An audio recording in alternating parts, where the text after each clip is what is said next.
धम्मचक्र प्रवर्तनाचा प्रकाश, the light of turning the wheel of dharma. आज नागपूरच्या दीक्षाभूमीवर खूप गर्दी होती.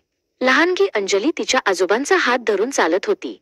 आकाशात ढग जमा झाले होते, पण लोकांच्या चेहऱ्यावर एक वेगळाच आनंद होता. अंजलीने वर पाहिले. आजोबा, हा धम्मचक्र प्रवर्तन दिन म्हणजे काय? तिने हळूच विचारले. हे चक्र का महत्वाचे आहे? ते कशाचे प्रतीक आहे? आजोबा प्रणव हसले. अगं अंजली, चक्र म्हणजे गती, म्हणजे बदल. खूप वर्षांपूर्वी याच दिवशी एका महान पुरुषाने डॉक्टर बाबासाहेब आंबेडकरांनी लाखो लोकांना एक नवीन आणि चांगला मार्ग दाखवला. आजोबा पुढे म्हणाले, या मार्गाची सुरुवात तर खूप वर्षांपूर्वी झाली होती.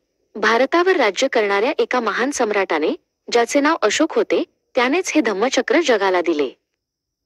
सम्राट अशोक हा खूप पराक्रमी होता. त्याला सर्व जग जिंकायचे होते.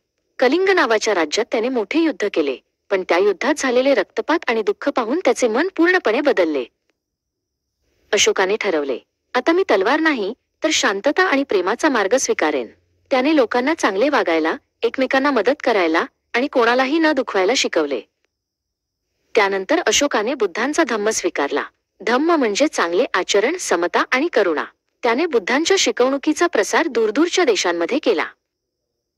आजोबा म्हणाले, त्यामुळे जेव्हा डॉक्टर बाबासाहेब आंबेडकरांनी आपल्या लाखो लोकांसाठी नवीन सन्मानाचा मार्ग निवडला, तेव्हा त्यांनी बुद्धांचा धम्म आणि अशोकाचे धम्मचक्र पुन्हा स्वीकारले.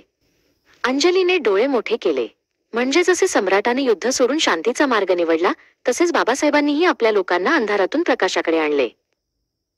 बरोबर माझ्या बाळा, ज्ञानाचा, समतेचा आणि करुणेचा दिवा.